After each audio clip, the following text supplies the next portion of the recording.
Rugby is an ever-evolving game, constantly balancing speed, strategy, physicality, and a growing number of technical aspects. Like any sport, rules play a pivotal role and are assessed and tweaked with the idea of making the sport better. In rugby, not everything goes to plan, and not every rule change hits the mark. But this year, in the 15s game, one rule change is breathing new life into an area previously seen as a bit of a game killer. What's the new rule that's changing the game? And how is it shining a light on players and skills honed in the Sevens game? Welcome to the report.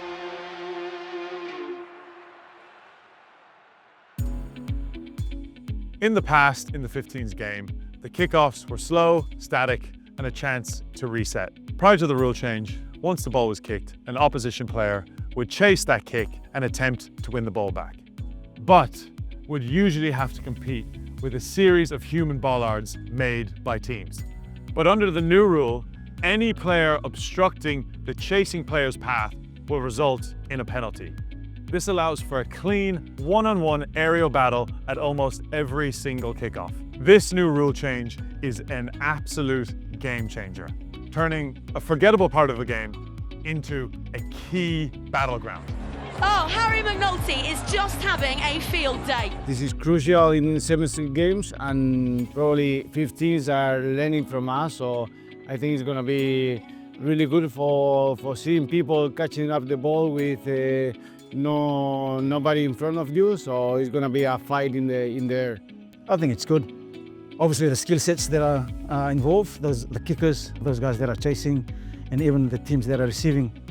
So you're going to try and catch the ball or try and get the ball back. At kickoff, there are three usual suspects to a kick flight: the normal kick flight, the flat kick flight, and the high kick flight. And we are going to talk to one of the best in the game about those kicks and why they choose them. Kia ora everyone, I'm Stubby from the All Black Sevens team. Knewstubb hits it hard and hits it good. Try New Zealand. This is kind of like a normal flight kick. So I normally do this one maybe at the start of a tournament when I'm just getting used to the ground or getting used to new balls. Another kick I like to use is like these flat ones.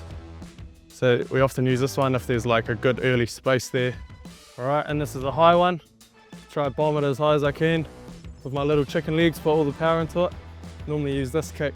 Say if we've got a Harry McNulty out there who's shaking in his boots and doesn't want to catch high ball, so we just bomb it on him. He ain't catching that. To get an insight into the kickoff receipt, we are going to speak with Sevens Olympian and 15s Women's Rookie of the Year, Erin King.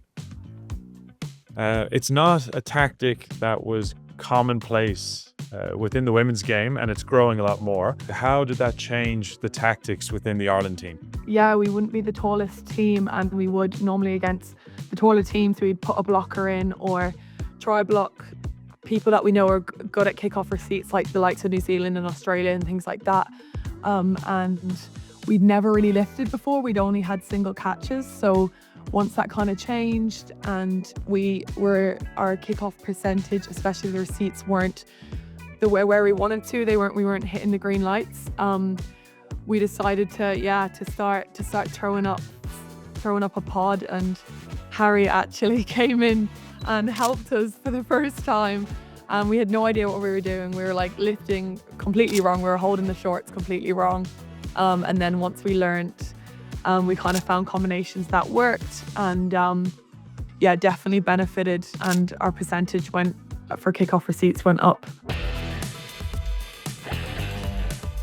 In sevens, a quick and precise kickoff is pivotal. Teams spend a significant amount of training around this exact skill set, making kickoffs incredibly unpredictable and crucial. This same system is making waves in the 15s format, giving players with sevens experience a unique skill set that is invaluable in the 15s game. Previously, the only contested kicks in the 15s format were box kicks and Gary Owens.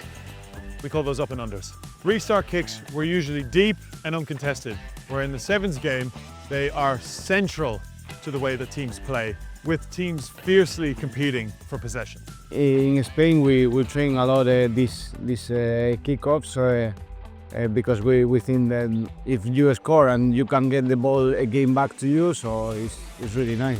Position is key in sevens or in rugby, so we try to improve like every day. We've definitely been putting a lot of work into them, getting your run up, getting your timing, just getting your body in the air and making it a contest, because you can't have people blocking now. So you can get up and make it a one-on-one, which I personally really enjoy that part of the game. And then on the kickers as well, they have to get the ball up high so that you can actually make it contestable and things like that. So I definitely think it was a great law change and we're all benefiting from it. It's making the game more entertaining. A lot of people say if you win your kickoffs or win the kickoffs, you're going to win the game. And yeah, I suppose that is definitely true. You have the possession. The ripple effect of this new rule change is already abundantly evident, with teams putting a major focus on improving the kickoff skills, the strategy, and the ability to win the ball back.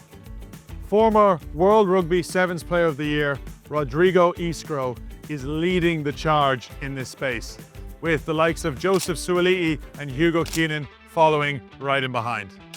Their aerial prowess allows them to win the ball back at crucial parts of the match. Players with the ability to catch the ball cleanly above their head at the highest point is quickly becoming a must for every team. Winning the restarts is so crucial, and it's such a crucial part in the sevens game. So to be able to transition and help grow the game of 15s and develop that, especially for a female aspect. Us, we can transition. You don't really see that contested kick much in that game. So hopefully we can bring that in and win back a few.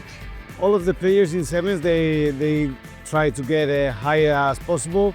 We are seeing as well in Rugby 15 that people are trying now just to get in only with 2 people apart, and yeah, they have to learn from us, and we are trying to learn from them as well. The 15s game is ever changing. Kickoffs were once seen as a formality are now a high-stakes opportunity to gain momentum. And teams that can adapt quickly will earn a distinct advantage. Now, rugby, it's a simple game. If you have the ball, you can score. So why not try and win the ball back at every single opportunity? And kickoffs are the perfect opportunity to do that. Gaston Ravon with the restart, brilliantly taken by Matteo Graziano for Argentina. In the 15s game, the kickoff catch will become one of the most important skills for players to conquer. It provides a platform for an aerial contest and precision skill that's all too familiar within the sevens game. Just another way that the sevens format is influencing the wider sport.